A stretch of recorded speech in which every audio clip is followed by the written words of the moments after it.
Oiê, tudo bem? Vamos lá para mais uma prática, mais uma aula. A ideia hoje é a gente trabalhar um pouquinho mais de Yoga Blah. Na Yoga Blah, o que é? Teoria.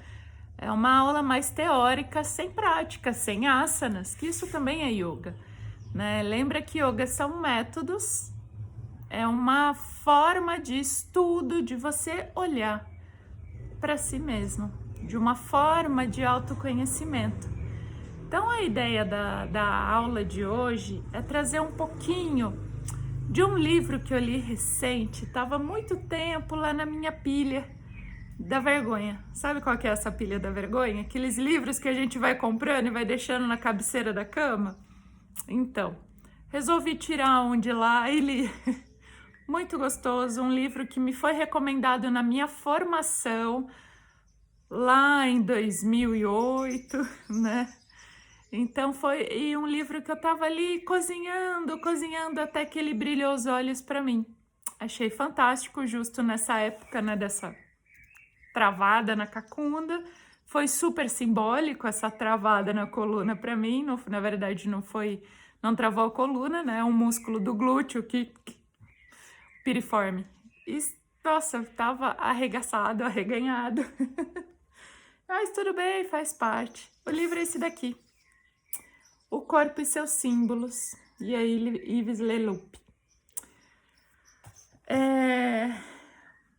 O autor, o Leloup, ele é teólogo, filósofo, psicólogo.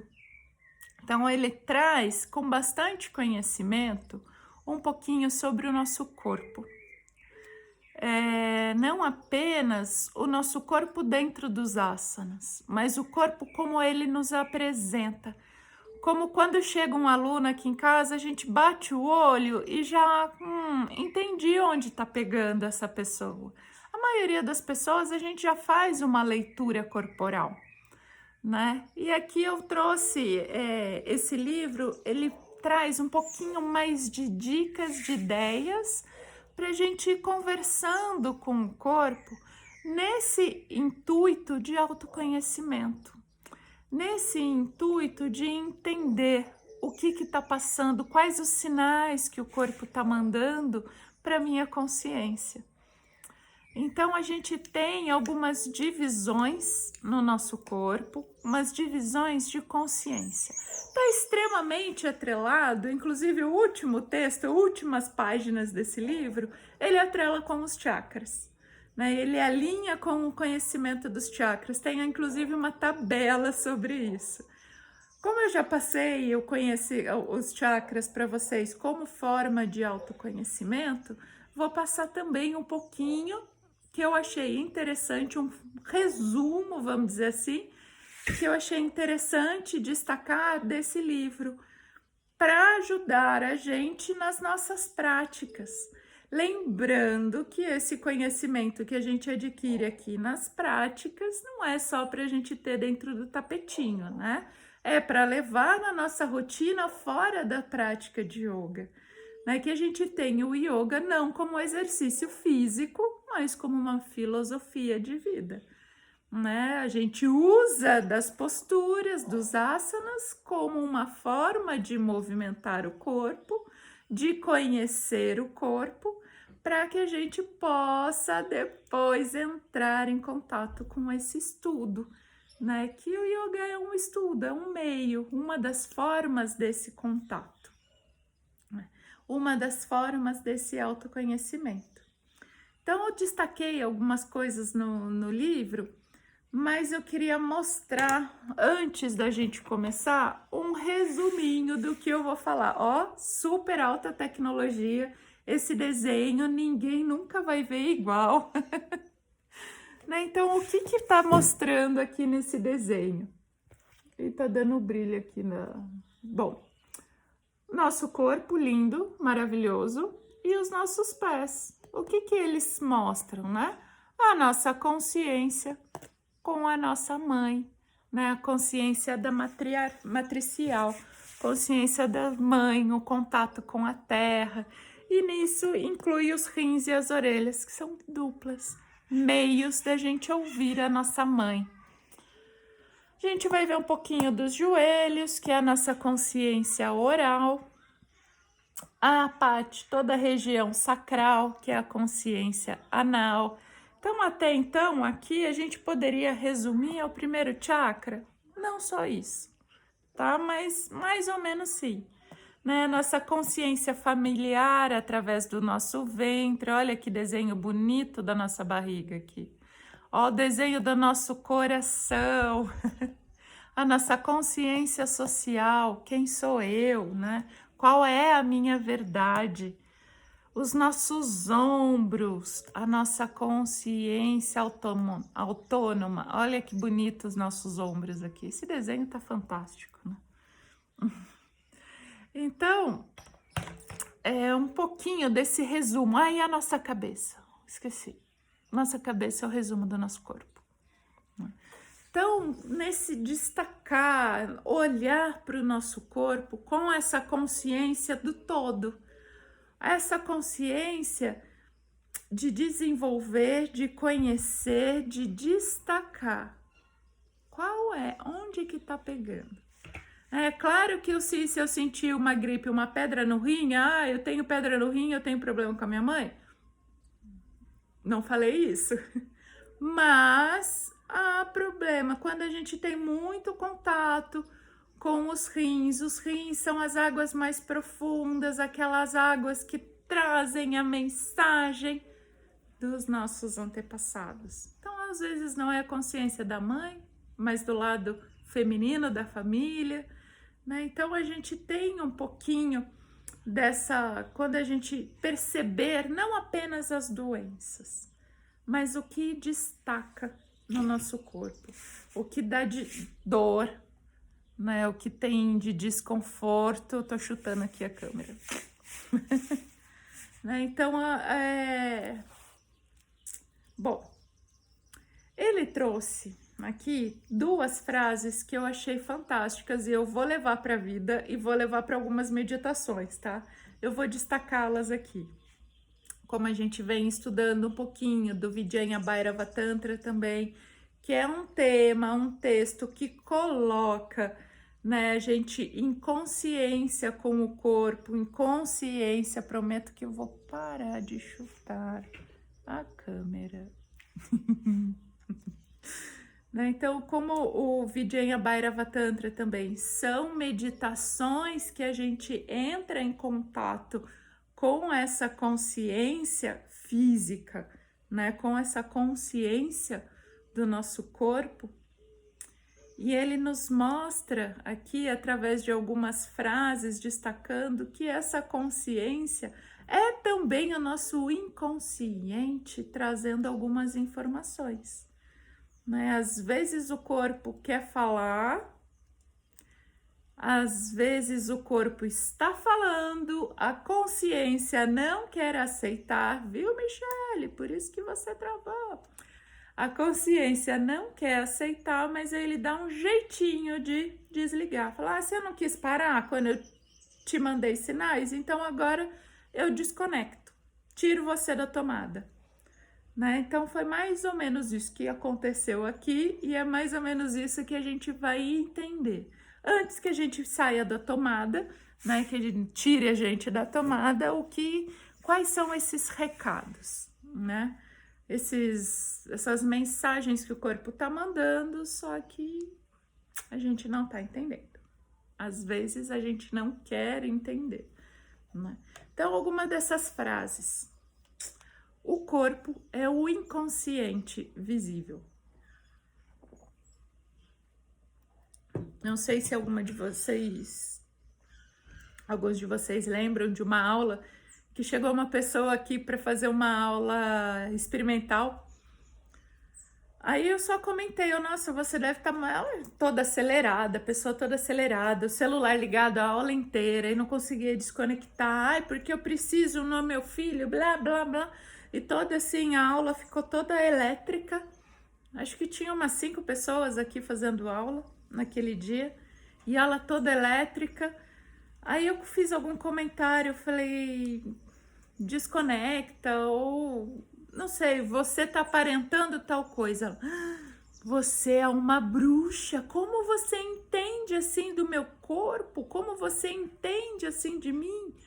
Eu acho que todo mundo que se coloca no papel de professor, não apenas de terapeuta, mas de professor, tem que ter esse olhar um pouquinho para entender o que o nosso corpo está querendo dizer, né? Essa é uma língua de sinais, né? Então a gente aqui vai estudar um pouquinho esses sinais. O que o corpo está querendo dizer? Eu nem conhecia a criatura aquele dia, eu só falei, demonstrei o que ela estava me passando. Ela, você é uma bruxa, como você adivinhou? O que você vai falar? Eu falo bem assim, o que você vai achar do meu futuro? Ui, nunca mais voltou, viu? Acho que eu assustei ela. Bom, então o nosso corpo é um inconsciente visível. Nosso corpo tá ali mostrando um livro aberto, mostrando, direcionando, só que a consciência nem sempre quer olhar, mas o inconsciente sabe. O inconsciente sabe. Então, no olhar para nós e no olhar para o outro. Acho que essa aula fica como uma dica aí, né? Principalmente o olhar para o outro, onde a gente pode ajudar e ouvir o que o corpo do outro está querendo dizer, né? Outra frase é a seguinte: o homem é o seu próprio livro de estudos. Basta ir virando as páginas até encontrar o autor. Profundo, né? E a outra frase é: aquele que tudo compreende, tudo perdoa, de Platão. Então ele traz no início desse livro, Leloup traz essa frase que é aquele que tudo compreende, tudo perdoa, que às vezes a gente julga a nós mesmos e as nossas imagens e a nossa autoconsciência, às vezes a gente nos julga e não perdoa. Eu sempre tive esse problema de rim, eu sempre tive esse problema de vesícula, porque isso foi herdado, por quê? Mas você já perdoou o seu corpo? Por tudo que você já trouxe para ele? Né? Lembra que o teu corpo é o teu templo, né? Então, quando a gente compreende o nosso corpo, a gente perdoa.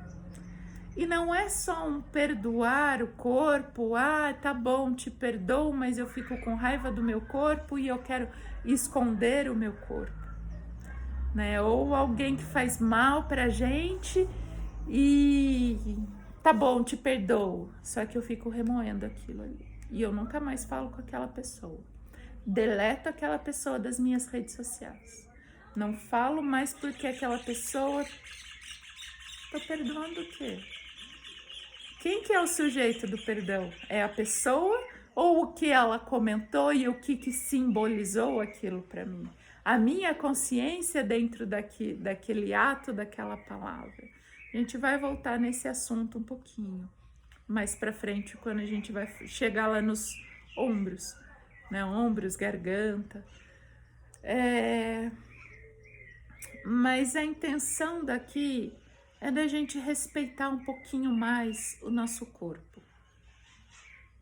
Uma forma de um estudo, sim, de um livro, um olhar para dentro, consciente da nossa essência. Vamos lá então, nos nossos pés, dentro do nosso desenho maravilhoso. Vou mostrar ele de novo, olha que lindo, que encanto, os nossos pés. Né? Pés e tornozelos, a nossa consciência matricial. Então, o que quer dizer isso? Minha consciência matricial. Nossa conexão com a mãe, nossa conexão com a terra, nossa conexão com a nossa criança. Né? Os pés nos simbolizam a nossa criança interna. E quantas vezes a gente esquece que tem uma criança aqui dentro? A gente brinca com as crianças dos outros, mas a gente esquece de brincar com a nossa, né? A gente traz essa criança escondida, às vezes triste, e às vezes introjetando alguma coisa que veio lá daquela infância que ela teve, que ela introjetou daquele jeito e para ela aquilo virou verdade. Mas ela introjetou. Não foi a mensagem colocada, foi o que ela introjetou. Então ele coloca muito intenso nesse livro o papel dos pedagogos, né? Eles estudam os pés, estudam as crianças, né? As crianças como semente de ações, as crianças como semente, como reflexo das nossas ações. Maternidade tá aí para isso, né? Levanta a mão aí quem não aprendeu com seus pequenos. Maternidade, paternidade também. Levanta a mão quem não leva tapa na cara dos pequenos, né? Quem não aprende com eles, né? Quem não se abre. Às vezes a gente quer impor muitas coisas para as crianças e a gente esquece de nos abrir como crianças. Então, os pés têm essa representação do nosso corpo, sim, dessa consciência com a nossa semente, com a nossa criança, com os nossos julgamentos da nossa criança, né? Outra questão também que representa só mais um passo, só mais um passo. Deixa essa criança andar mais um passinho. Mais um passinho, ai que linda, ela conseguiu chegar ali no outro lado, chegou até o papai, a mamãe vai soltando a criança devagarzinho, ela vai conseguindo, conquistando forças nos pés. Por que a gente fica tão feliz assim com a criança, mas a gente esquece dos nossos passos? A gente esquece que a gente tem uma mãe e um pai aqui atrás, honrando a nossa criança, e dando toda essa força. E aí na primeira queda a gente já quer desmoronar. Então a gente precisa lembrar que essa criança é uma semente. E essa semente tem o seu tempo de desabrochar. Pode ser com 1 ano, pode ser com 90. Cada semente tem o seu tempo, né? Então esse cuidado com os passos, com as conquistas, com o seu olhar, cuidado com o controle, né? Que às vezes a gente quer ter todo o controle da vida, né? Controlar tudo que tá se passando, até que a gente cai e quebra o tornozelo. Ai, e aí? Né? Um caso que aconteceu aqui muito próximo nosso, assim, aquela pessoa que super controladora, controla de tudo. Caiu, quebrou o tornozelo. Ai, o que eu tenho que aprender com isso? Olha o controle, criatura. Você caiu porque você queria controlar os passos do outro que estava na frente. Foi isso.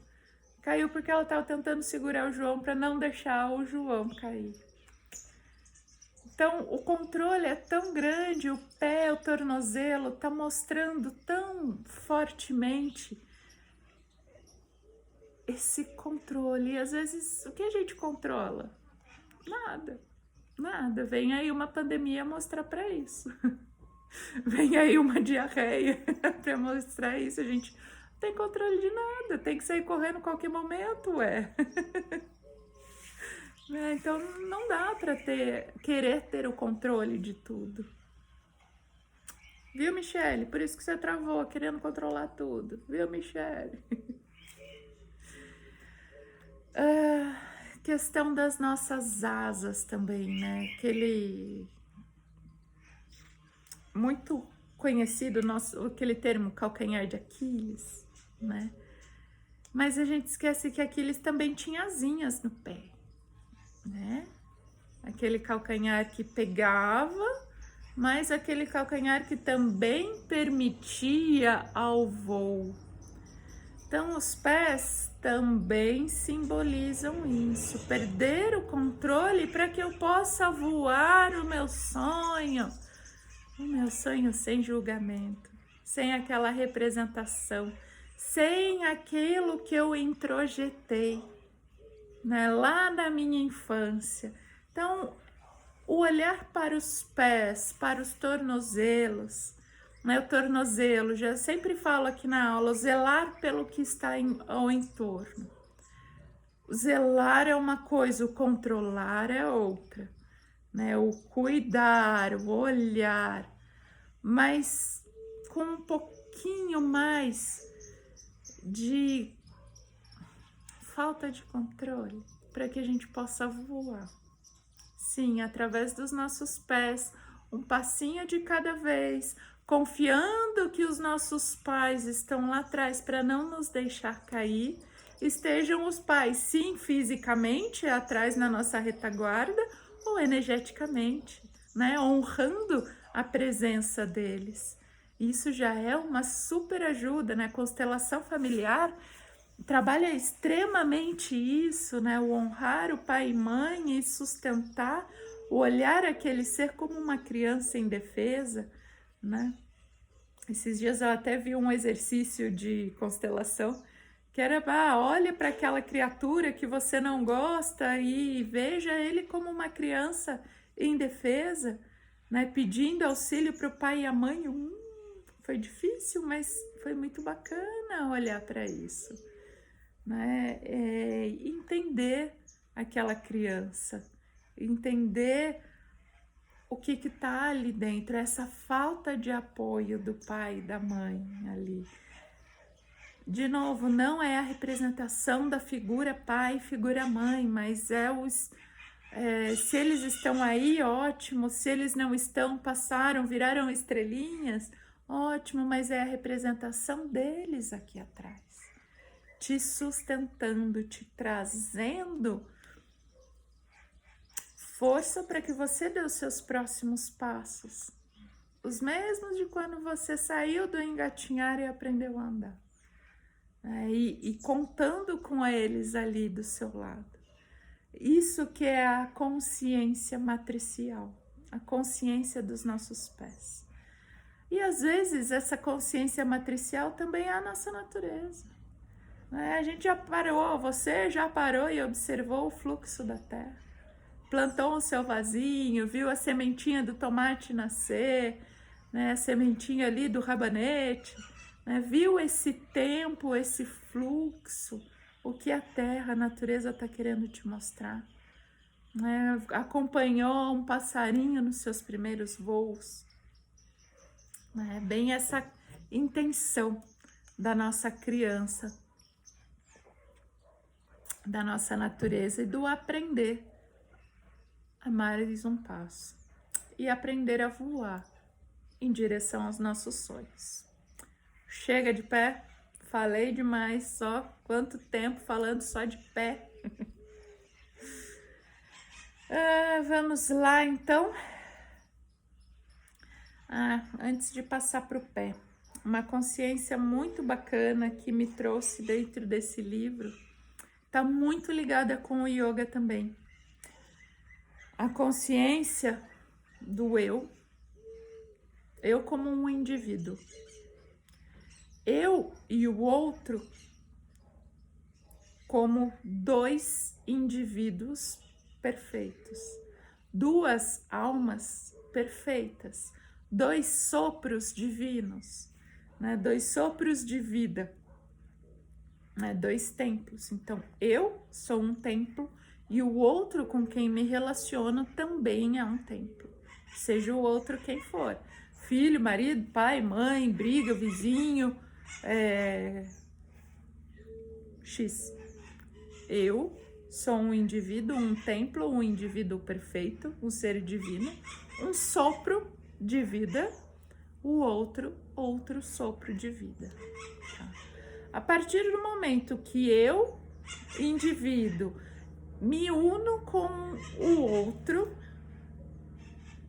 Eu, indivíduo, me uno com o outro indivíduo, eu não preciso colocar o meu controle sobre o outro indivíduo, mas eu assumo que eu mais o outro indivíduo nos formamos o nós, uma terceira energia, uma terceira consciência perfeita de um ser e um indivíduo perfeito e um outro indivíduo perfeito. Por quê? Para a gente alinhar, somos todos iguais, somos todos um. Eu não sou maior que ninguém, eu não sou melhor que ninguém, não sou nada mais do que o outro. Somos todos iguais. Então essa é uma consciência muito bacana que os pés nos mostram, né? O respeitar esse sopro de vida da minha vida, o sopro de vida do outro indivíduo, e a partir do momento que eu tenho uma relação, seja ela qual for, pessoal, familiar,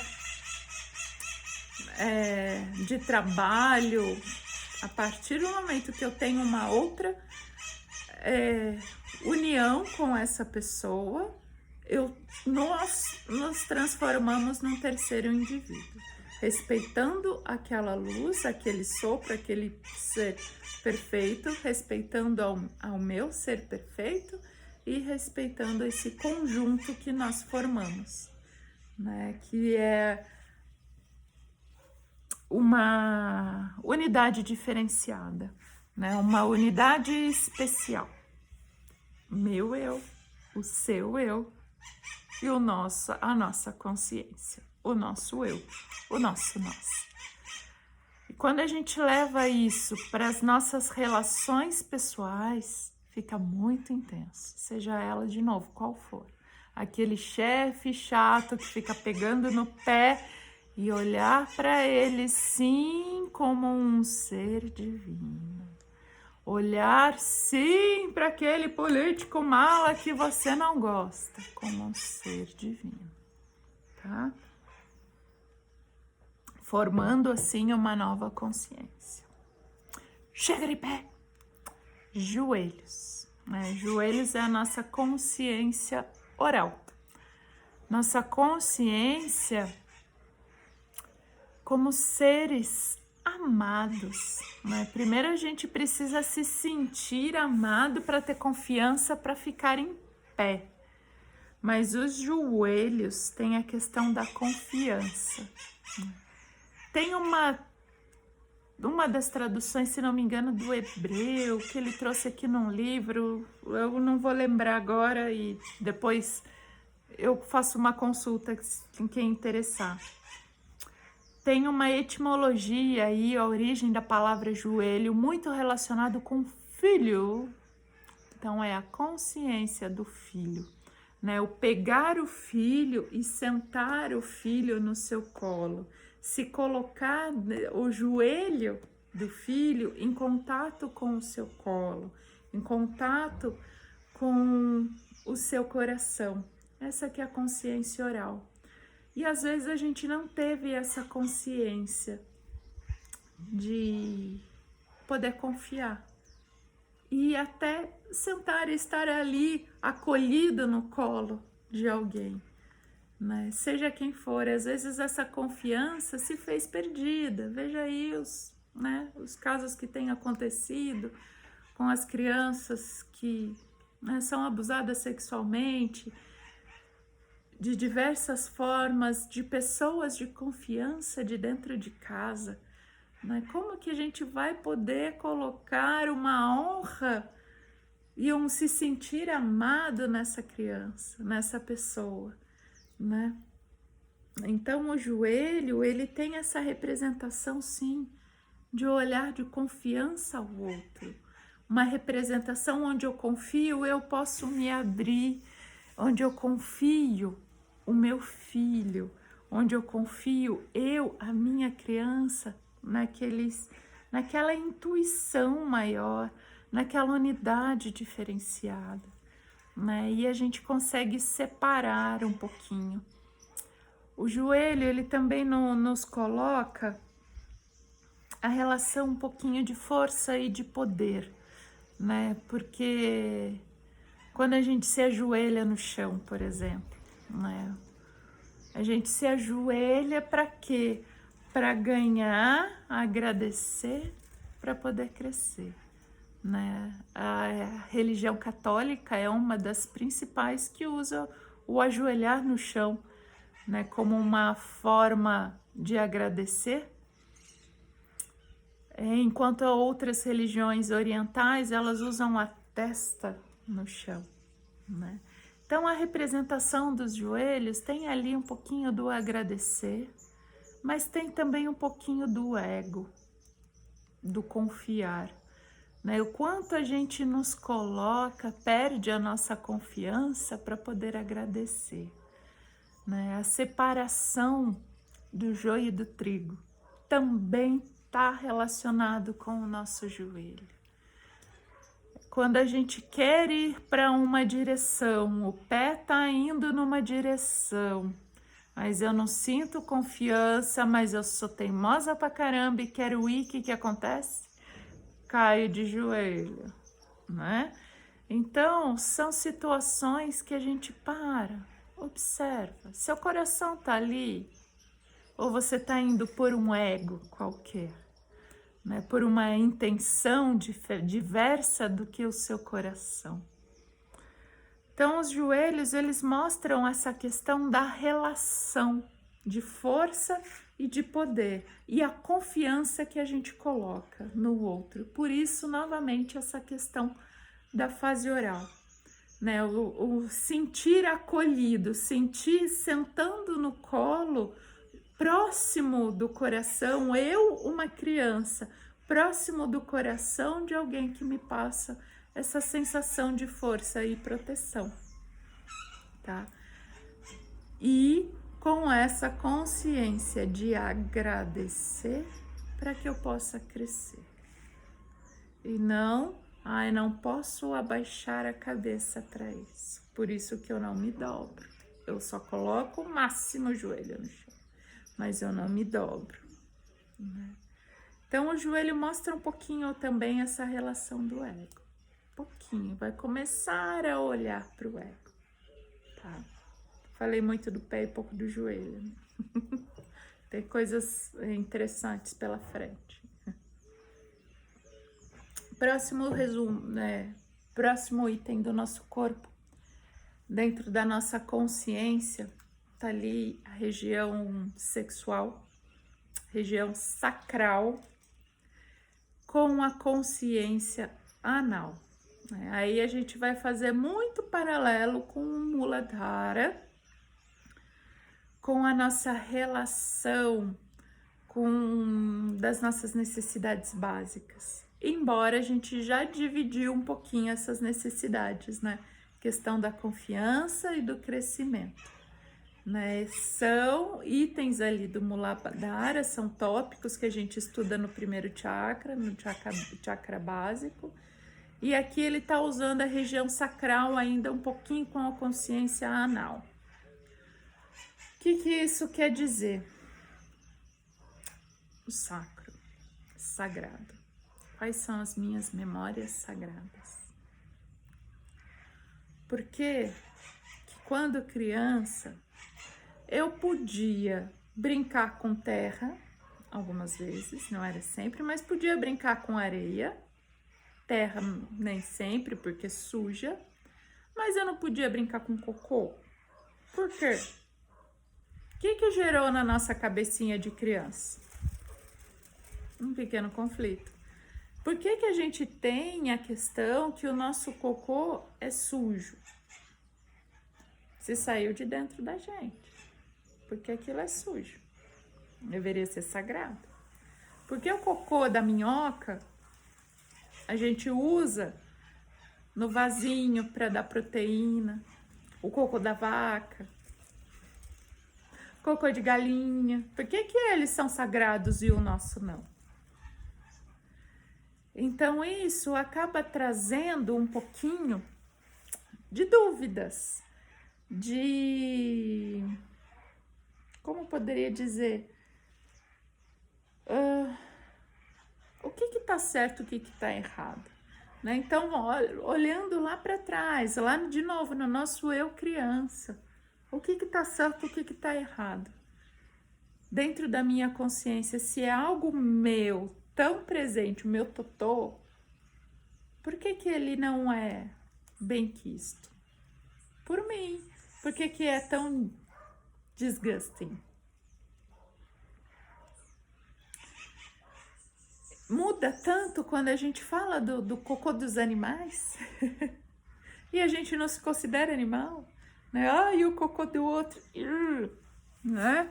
Imagina chegar perto do cocô do outro, seu tapão, credo, que nojinho, né? Ativa o nojinho lá na nossa consciência. Que é uma repulsa que foi introjetada assim, e é comum pra gente trazer isso para as crianças. É claro, ninguém quer lá catar um cocôzinho da fralda e comer, né? É nojento para nós pais também, mas como a gente passa isso para os filhos, né? Essa questão do aceitar o que é certo, o que é errado, aceitar a impermanência. Eu acho que é mais essa palavra, aceitar a impermanência e aceitar os ciclos da vida. Por que o meu cocô é sujo, mas o cocô da minhoca é limpinho? Olha que terra linda, tá cheio de cocô de minhoca.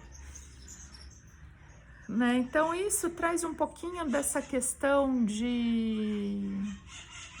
dessa repulsa que a gente tem, não apenas com o cocô, mas às vezes com a nossa sexualidade também.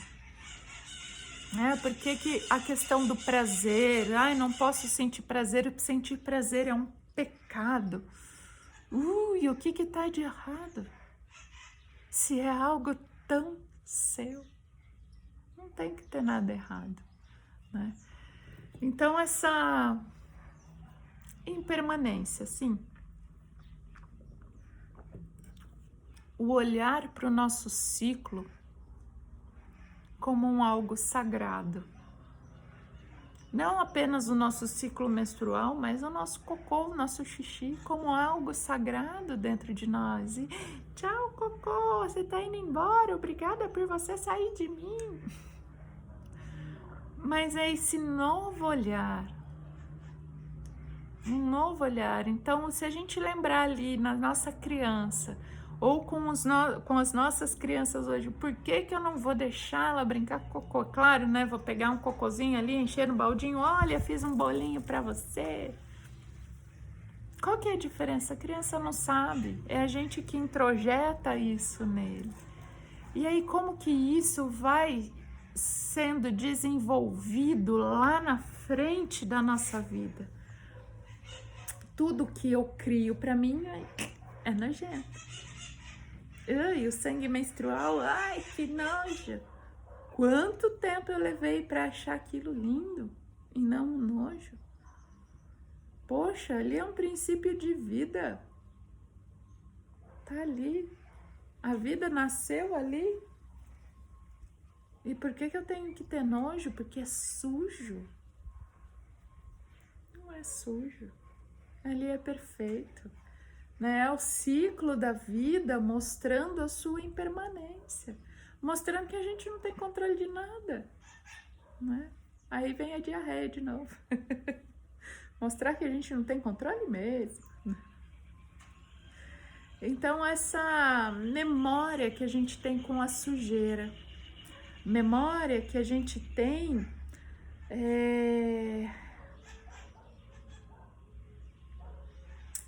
com aquilo que a gente fez que não é bonito.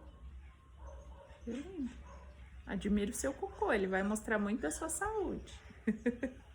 Tem que boiar, não pode afundar, tá? Então isso tá começando a mudar. Você vai na nutricionista agora, nutricionista, e aí, como que é o seu cocô? Por isso que eu sei que não pode afundar, tá? Tem que boiar, as fibras são mais leves, tem que ficar lá em cima. Então você olha pro seu cocô agora, olha que bonito, vamos fazer mais assim que eu tô gostando, o caminho é esse. Então é uma região, sim, sagrada. Inclusive a região genital. É sagrado, sim. Não tem nada de errado sentir prazer. Não tem nada de errado. Nada. Sentir a libido. Nada, não tem problema nenhum. Às vezes a gente... eu esqueço. Desde que a gente lembre sempre que somos seres divinos. E a minha relação com o outro também é divina. Eu não preciso subir ou pisar ou usar o outro. Tenho que lembrar que o sopro divino, aquele ar, aquele prana que me circunda, também circunda o outro. E o sacro vem ainda nos mostrar uma relação mais intensa com a nossa repulsa. Porque algumas pessoas nos trazem nojinho e as outras nos trazem né? Qual que é essa memória? Qual que é essa atração? Por que me trouxe repulsa ou não? Alguma memória lá de trás, lá do passado, e nem por isso às vezes eu quero entrar em contato com ela. Não preciso lembrar o que me trouxe dessa memória, mas eu preciso ter a consciência de quando me traz aquele encanto é do meu eu divino com o eu divino do outro. E não é porque aquele eu divino do outro não é do mesmo sexo, ou é do mesmo sexo, que não é uma relação sexual. Né? Não é porque Shiva Shakti, Shiva Shiva, e aí? A relação não é essa. A relação é olhar para a sexualidade com o olhar da espiritualidade. Como é que é, né, essa sensação de olhar para o outro como um ser divino e não apenas um ser ali para te dar prazer. O prazer é do corpo e não da sua consciência, né? Então a gente tem aí uma escadinha, né, entre a libido, a paixão e a compaixão. Libido, aquela coisa que me dá aquela vontade de fazer, nossa, sinto, às vezes essa paixão nem sempre é por outra pessoa, é por uma atividade, um ato, alguma coisa, eu tenho tesão por viajar. Ótimo, viaja, é aquela coisa que te dá prazer, se tem uma paixão, que te gera uma compaixão danada, porque cada viagem a gente aprende tanto e a gente ensina tanto. E às vezes nem é uma viagem longa, uma viagem física, às vezes não preciso passar 15 anos fora, 2 dias já dá para aprender bastante. Então, dentro dessa escadinha, nunca esquecer que a gente está relacionando o nosso sopro divino com o sopro divino do outro. Que eu estou usando o meu corpo, o meu templo, com o corpo-templo do outro. Né? E aí, dentro desse corpo-templo do outro, 2 almas se encontrando. Aí sim entra a questão da felicidade, da região sacral, do sagrado, ter essa intenção da felicidade. O prazer é do corpo, a sensação da alma é de estar feliz, ocupando o seu lugar no espaço, desapegando dos medos, dos preconceitos, da impureza. Eu não posso, é sujo. Né? Não é sujo, é lindo. Porque você está deixando o seu corpo de existir no momento para o outro deixando o corpo de existir no momento para existir aquele momento, né? Para existir aquela aquele momento que se abre para a luz, né? Não é um simplesmente, gozei. Não, você está permitindo que você é a luz, que o outro seja a luz. Então é uma questão de respeitar a si e o outro, um desapegando do seu corpo, o outro desapegando do seu corpo, desapegando e não querendo sentir o prazer ali. Fazendo dali um ato sublime, um ato de luz, um ato de criação, de novo sopro de vida. Um ato de prana, que ventinho de chuva gostoso, será que vem? Né? Então, deixa eu ver se eu esqueci de falar alguma coisa aqui.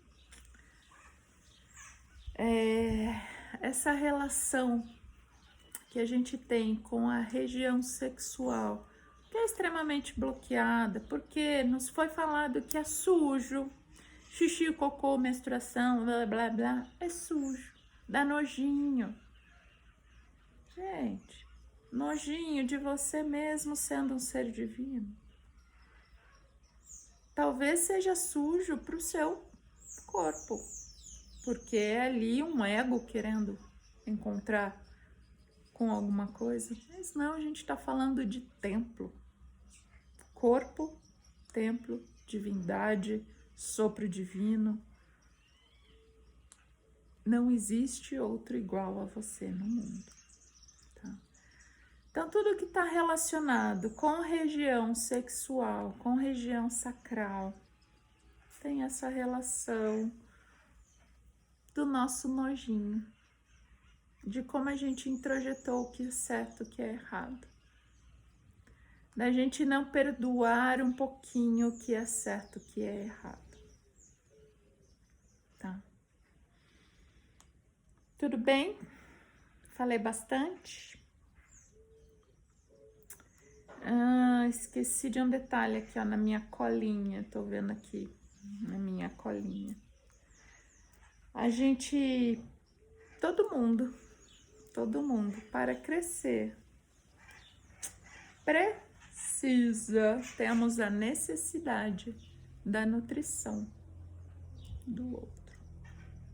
Para o nosso desenvolvimento, a gente precisa da nutrição do outro. Seja ali nós, bebezinhos, precisamos do leite da mamãe, precisamos do alimento que a mamãe trouxe, que o papai trouxe. A gente precisa da nutrição do outro. Seja essa nutrição... Ai, de novo, chutei. Seja de novo essa nutrição do outro ser divino, através da palavra, ou seja, através do silêncio, que através do silêncio nasceu Vaka, a palavra, né?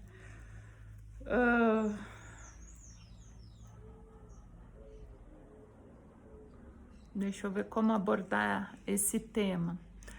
Às vezes, a gente precisa escutar uma palavra para ter uma ação. Eu costumo falar, tem uma amiga que ela fala, nossa, você só me dá tapa na bunda. E literalmente, toda vez que eu converso com ela, aquela coisa parada, ai, meu sonho é visitar tal igreja lá na Europa. Ai, não vou porque não tem dinheiro. Não vou porque tô fazendo mestrado. Não vou porque não sei o quê. Não vou porque o euro tá caro. Toda vez que a gente se encontra, eu dou tapa na bunda dela.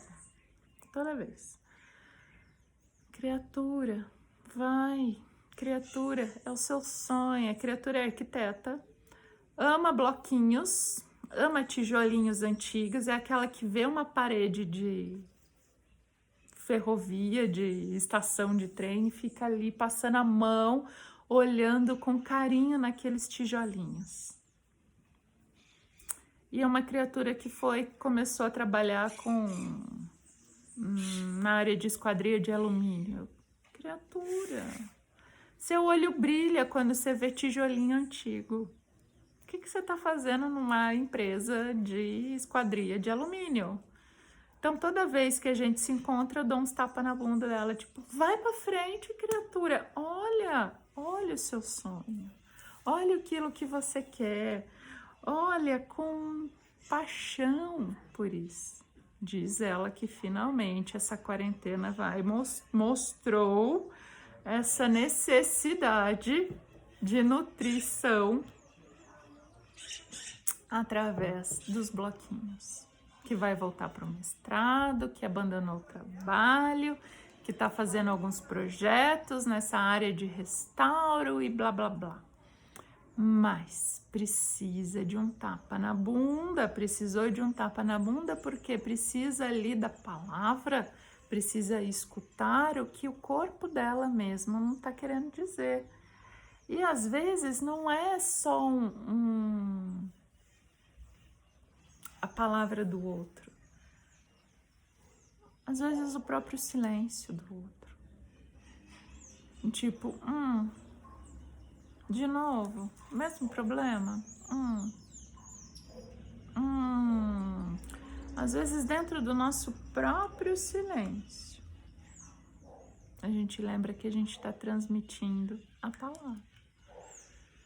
Então não é só o tapa na bunda, de vai, olha para frente, vai criatura, dá mais um passo, vai, aceita que tá tudo instável e vai, porque o seu coração tá pedindo isso, porque ali você sente prazer, pode não dar dinheiro agora, mas ali você sente prazer, e aí quando eu tô com prazer, eu tô com o coração, o dinheiro vem, vamos lá, não precisa do ego.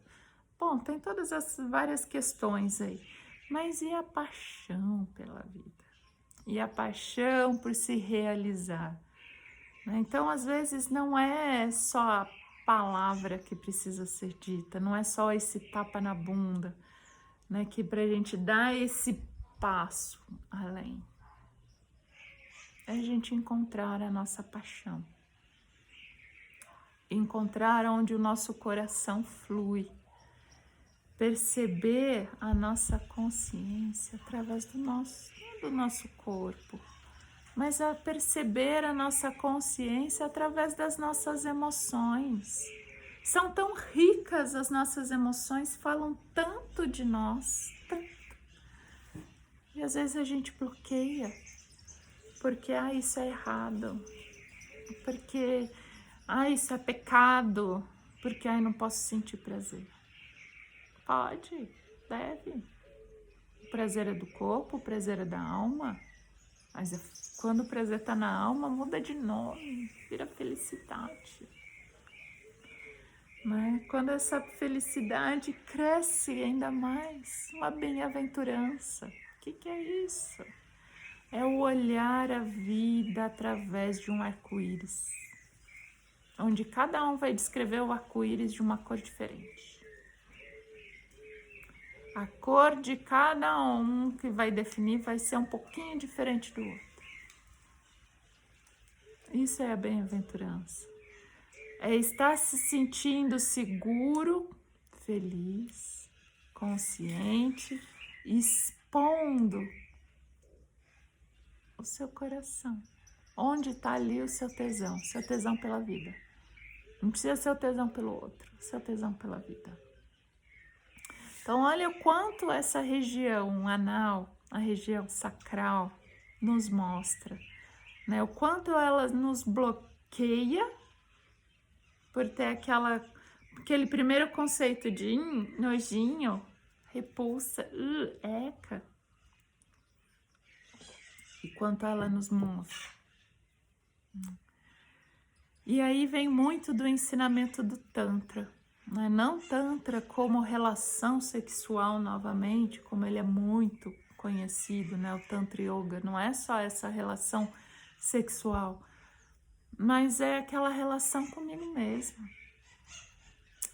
É encontrar o brilho nos olhos, encontrar as 7 cores do arco-íris. O que me faz olhar a vida através dessas 7 cores? E como cada uma dessas cores vai brilhar, cada um vai ter a sua preferência, aí tá tudo bem com isso. Então, isso é um pouquinho essa necessidade da nossa nutrição do outro. Às vezes a gente precisa desse tapa na bunda, a gente precisa desse alimento para a alma, às vezes a gente precisa desse acolhimento, do sentar no colo, deitar no colo, de confiar.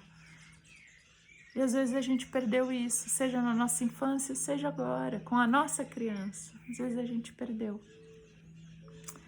Então fica aí o meu convite para que você possa voltar a olhar para essa região com muito, muito, muito carinho e muito discernimento, sem julgamentos, sem preconceitos, consigo mesmo. Vamos lá, mais um, já falei um montão, hein? Vamos mais um pouquinho. Até o nosso ventre, nossa relação com o nosso ventre, nossa consciência familiar, nossa consciência de pai e mãe. Até então a gente estava com a ideia do pai e mãe sustentando aqui nas nossas costas. Deixa eu virar, eu tô no cantinho aqui. Aê! Então, a consciência do papai e da mamãe aqui atrás nos sustentando, ou nos colocando no colo, ou nos dando aquela nutrição, ou um tapa na bunda. Então, aí entra nosso ventre com a nossa consciência familiar. Ou seja, já começo a ter uma consciência de quem eu sou. Uma consciência da minha digestão. Uma consciência dos meus desejos, dos meus egos. Dos meus egos. Basta um, né? Do meu ego, mas dos meus desejos, sim. Então, olhando com bastante atenção na nossa dificuldade de digestão, qualquer que seja, provavelmente a gente introjetou algum conflito de pai e mãe. Alguma discordância de nosso pai ou nossa mãe nos trouxe alguma dificuldade de digestão. Ai, se eu tenho gastrite, então o problema é eu vou jogar a culpa pro pai e pra mãe? Pode ser, ou não. Mas se a gente olhar exatamente para cada um dos órgãos e o que eles estão representando, sim. Então, o que é? Não é só aquela dificuldade, joguei a culpa. Algum conflito entre pai e mãe não resolvido, que em algum momento, introjetei. E em algum momento, meu corpo assumiu aquilo como com a sua consciência de algo tá errado. Então, já que não tá fluindo algum pontinho com mãe e pai, vamos bloquear esse órgãozinho aqui para ver se de repente essa criatura dá acorda, né? Mas não precisa a gente ficar tão preso nessa questão de conflitos, porque a gente sabe que nós somos criados através da nossa figura feminina e a nossa figura masculina. Aí a representação do pai e mãe. Então é normal a gente ter esse descompasso, mas não necessariamente, de novo, na figura do seu pai e na figura da sua mãe, tá? Nessa questão, nessa fase da consciência do nosso ventre, consciência familiar, a gente vai perceber muito da relação das nossas emoções e como que a gente lida com elas. Tem algumas emoções que nos sufocam, que não deixa nada entrar. Tem algumas emoções que a gente liberta vomitando. Às vezes é literalmente e às vezes é simbolicamente.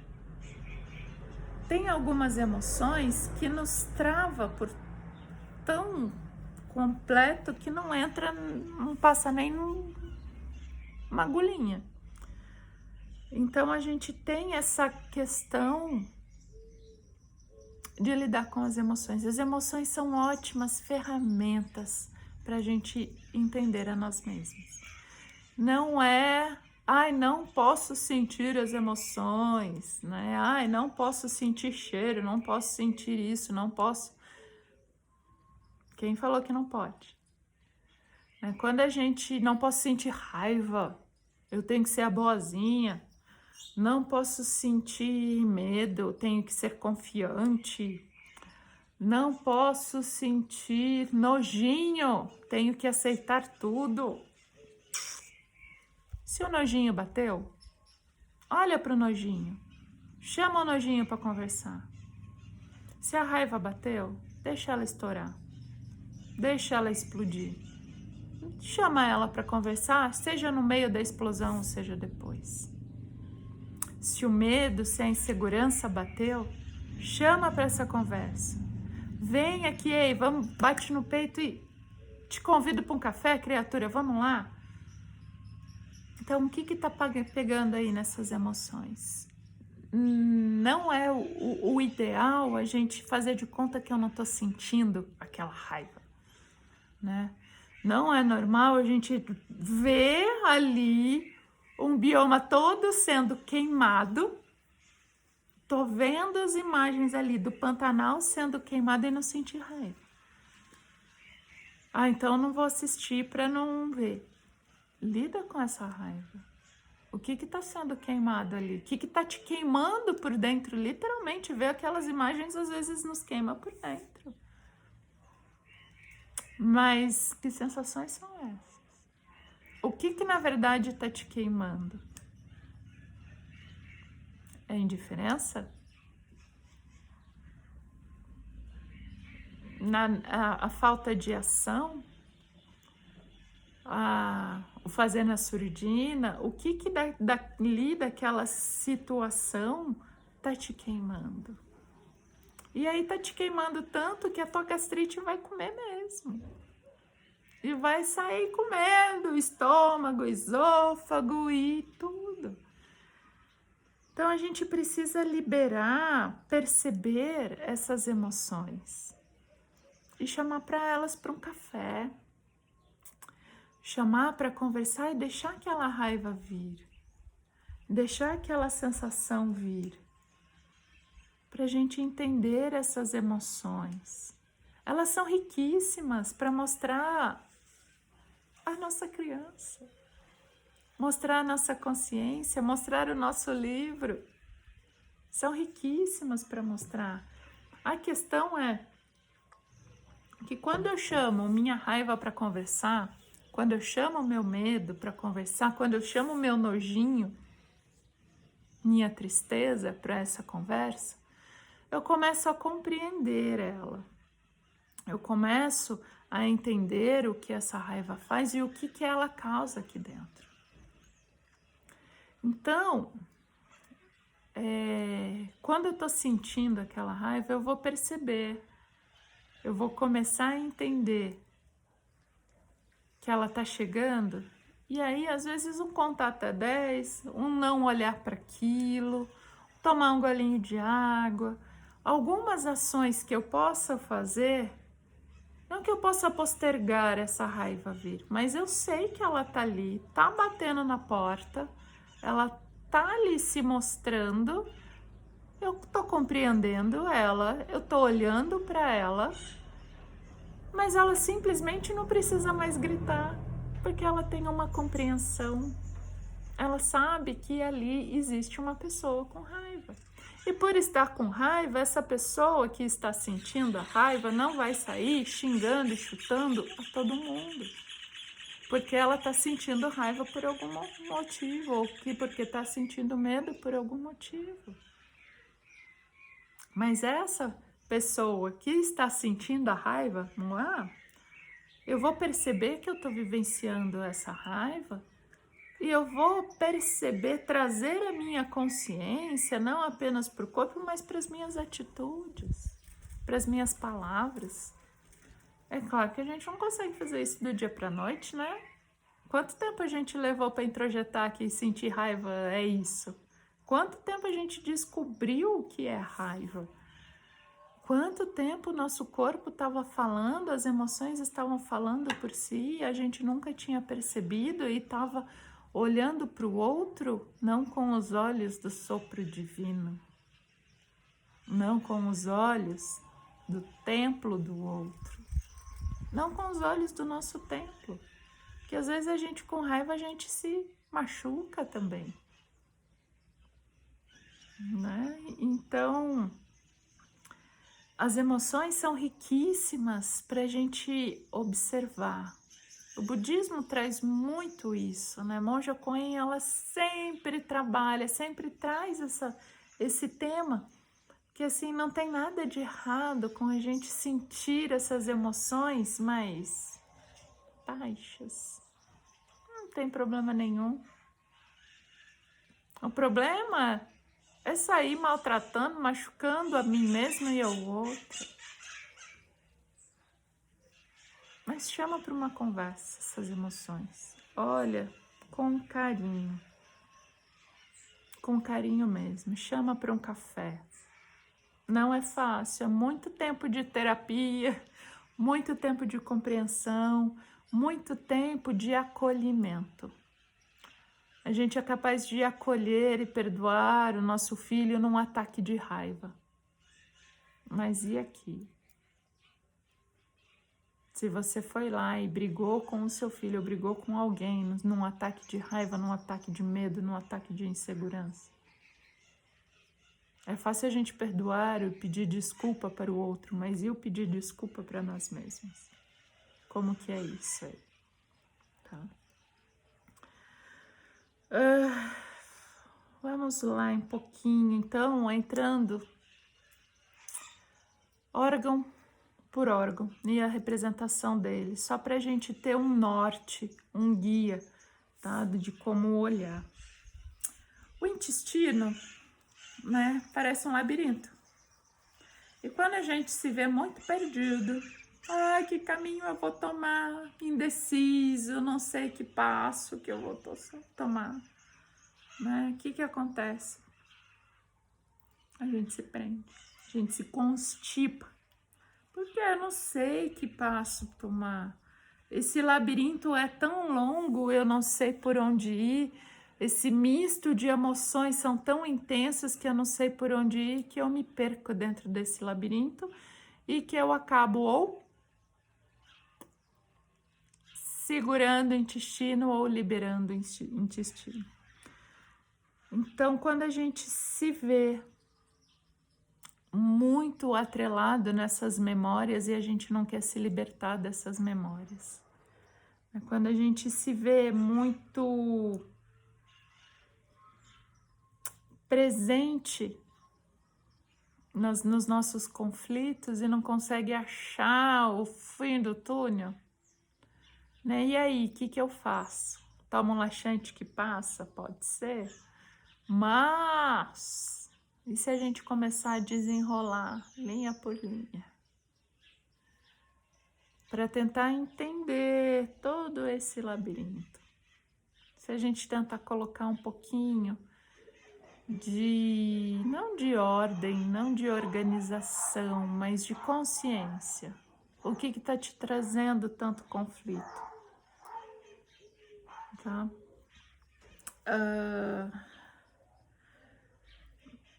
As nossas memórias, a gente se libertar das nossas memórias, o que é libertar das nossas emoções? Não, seria praticamente transcrever essas memórias. Ah, entendi por que eu introjetei que tal coisa é suja, ou porque tal coisa me dá medo, por que eu me sinto tão insegura num próximo passo. Entendi, compreendi. Preciso apagar minhas memórias? Não. Contenho a minha memória, mas eu vou dar espaço para ela se desenvolver, essa memória se desenvolver dentro de uma linha de desconhecimento. Como assim, né? Então eu não sinto emoções, me sinto vazio. Não. Eu sinto todas as minhas emoções, mas eu permito senti-las. Eu me permito perder o foco, eu me permito perder o eixo, eu me permito me libertar dessas memórias e introjetar novas sensações. Então, as memórias, elas nos colocam em situações onde, toda vez que eu vejo a cor amarela, eu me lembro da minha mãe que morreu porque ela gostava muito de amarelo, então eu não posso vestir amarelo, né? Parece bizarro, mas é comum. Eu tô tão presa nessas memórias do amarelo, nessa memória com a minha mãe, que eu não posso me vestir de amarelo. Saber que o amarelo tem tantos benefícios, tem tanta força junto dele, tem tanta transformação dentro dele, que eu não me permito essa transformação. E isso é extremamente comum em algumas situações. Eu citei amarelo, mas, bom, qualquer situação, não precisa ser necessariamente uma cor, né? Qualquer emoção, situação, a gente pode já se bloquear, porque me remete a uma memória, não quero nem lembrar daquilo e não quero entrar em contato. Opa, lembra daquilo sim, entre em contato com aquilo sim, só que transforma aquilo. Às vezes não é fácil entrar em contato, às vezes traz muita dor, mas é através dessa dor que a gente cresce. Então, porque eu fui abusada sexualmente lá atrás, eu não quero mais falar e hoje, né, sexo para mim é um tabu. Peraí. A região sexual é sua região divina? É sagrada? Então, se fechar para isso, porque lá atrás aconteceu que você não quer lembrar, vai doer, vai, mas vamos falar sobre isso um pouquinho? Vamos tirar essa memória negativa e colocar com um pouquinho de sutileza, de inocência e ajudar a transformar isso aí, né? Às vezes, sim, a ajuda da terapia é importante, com certeza é importante, mas o que a gente pode transformar aí? Não deixa isso como um tabu, não, como um pecado e eu não quero mais olhar para isso. É você, é o seu corpo, tá? Tô falando demais, gente, vamos lá. Então, intestino tem a ver com aquele labirinto, quando a gente se sente perdido. Veja em quais situações da sua vida você se colocou perdida.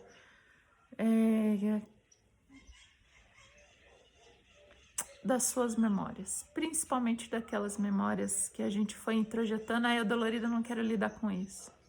Então lida com isso, pode te ajudar a encontrar caminhos, tá? Vamos lá. Fígado. Tristeza, melancolia. Quando a gente não digere bem alguma informação, algo pegou aqui dentro e eu não pude dar vazão para aquela tristeza, e aí sim vai afetar meu fígado. E aí, como eu não dei vazão àquela tristeza, vai pegar o fígado e aí eu vou encher a cara, tomar muito álcool para esquecer aquela tristeza, e aí vai virando aquela bola de neve com as doenças hepáticas que estão aqui estampadas nos nossos olhos também, tá? O fígado, ele tem também uma outra característica,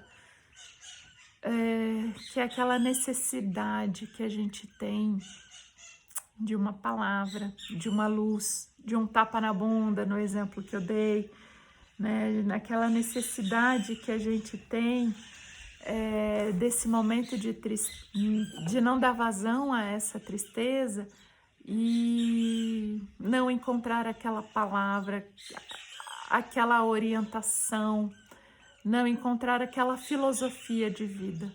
Isso também pode pegar o fígado. Quando a gente se vê muito naquela corda bamba, não sei se é certo, se é errado, não... A tristeza tá pegando, mas eu não dei vazão para ela, a melancolia, o sofrimento, e não tive uma palavra, não tive uma luz, uma orientação, um caminho, tá? Vesícula, discernimento, quando a gente fica no meio do caminho, não sei se eu vou para cá, não sei se eu vou para lá, como eu tô na dúvida, eu não saio do caminho, fico ali no meio, né? Aquela pessoa muito indecisa. Ai, você quer comer pão? Quero. Você quer um suco? Quero. Você quer um suco ou uma água? Ai, tanto faz. Hidratando tanto, para mim tanto faz. Você quer ir viajar para Budapeste ou para Paris? Tanto faz. Saindo de casa, para mim tanto faz. Você quer isso ou aquilo? Ai, tanto faz. Fazendo para qualquer coisa, para mim tá valendo. Decide o que você quer, criatura. Olha aí para dentro. São duas situações diversas, Budapeste e Paris. Dois lugares bem diferentes um do outro. O que vai te motivar mais? Onde seu coração tá, de fato? Tem situações que de fato tanto faz, mas algumas pessoas isso fica batendo ali, qualquer situação. Ai, você prefere ir de férias para a praia ou para as montanhas? Olha a diferença. Hoje, para mim, tanto tempo dentro de casa, desde janeiro, sem viajar, para mim, de fato, tanto faz. Mas é claro, eu tenho a minha preferência. Praia 1000 vezes. Mas, ó, vamos sair, vamos para uma casinha nas montanhas? Lá o vírus não chegou lá ainda. Vamos lá? Vamos! Eu vou ficar quietinha, fechadinha na minha casinha lá. Mas vamos. Então, tem situações que, de fato, tanto faz. Mas uma vida inteira nesse tanto faz, uma vesícula vai gritar. Tem que ter uma preferência aí, sim. Uma vesícula pode parar de funcionar. E às vezes a gente vê isso vindo de famílias e famílias e de gerações em gerações, de não ter uma postura, uma conduta, tá? Outra questão também é o medo de enfrentar as suas sombras. Esse é o tanto faz. Ah, tanto faz porque não vou entrar em contato com nada mesmo, nem com ninguém, então tanto faz. Não! Mergulha em você, mergulha no seu escorpião. Não, mergulho dentro da astrologia, né? O mergulho do escorpião, que é? Vai lá nas suas trevas, vivencia aquele medo, aquela sombra de fato, para nunca mais precisar vivenciar ela. Para limpar aquilo, isso que é o mergulho do escorpião. Tá?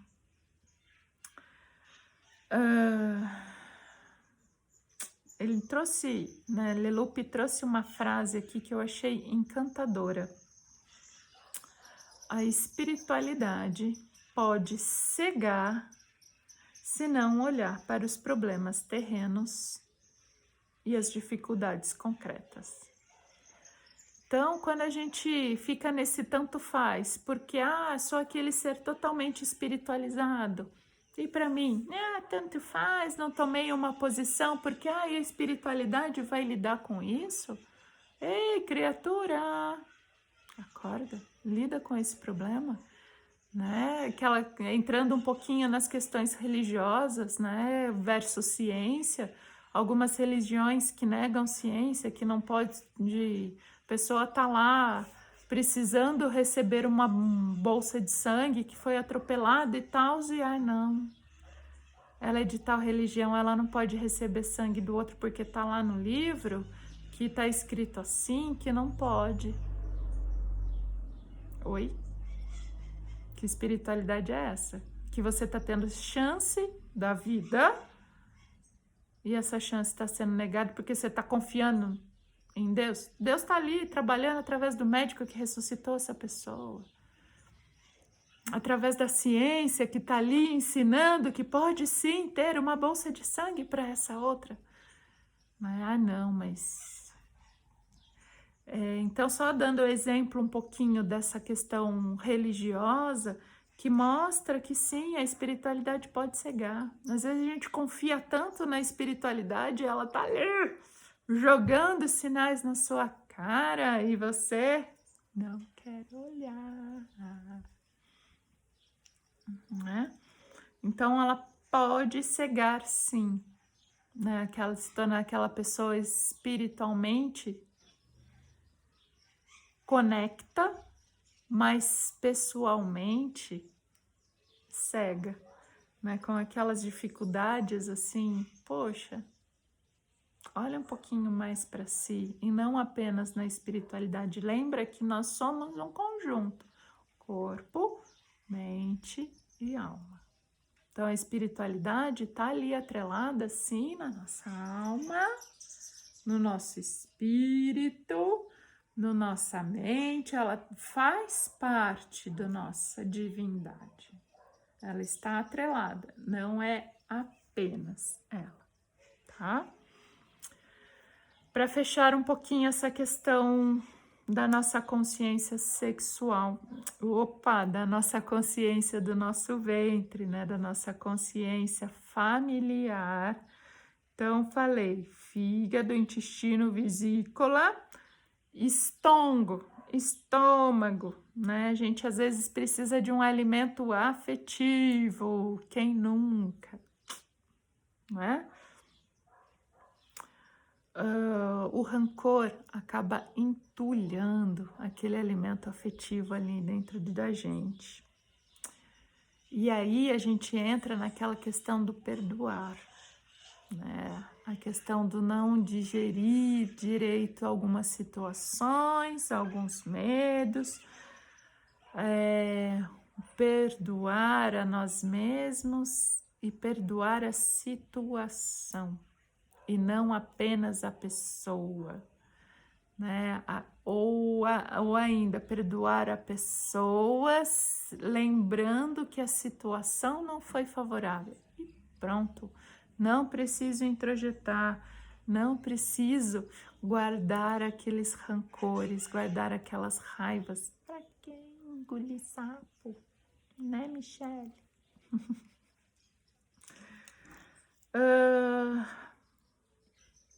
Não se identificar com as consequências do não perdoar, do rancor. Então, algumas situações que a gente não digere mesmo. Como assim? Estão deixando 2 biomas especiais, a Amazônia e o Pantanal pegando fogo, a brasa, e eu tô aqui sorrindo sem falar nada. Não, tá ardendo tudo aqui por dentro. Mas o que eu não tô fazendo, né? É introjetando todo aquele fogo, vomitando fogo. Não preciso ficar cuspindo mais fogo porque aquele fogo está queimando lá. É uma situação assim bem ligeira, mas se a gente ficar ali se nutrindo daquele fogo, a gente vai virar dragãozinho e cuspir fogo também. E a intenção não é essa, né? A natureza não é para colocar panos quentes também, né? Não é abafar a situação, é entender e compreender e confiar.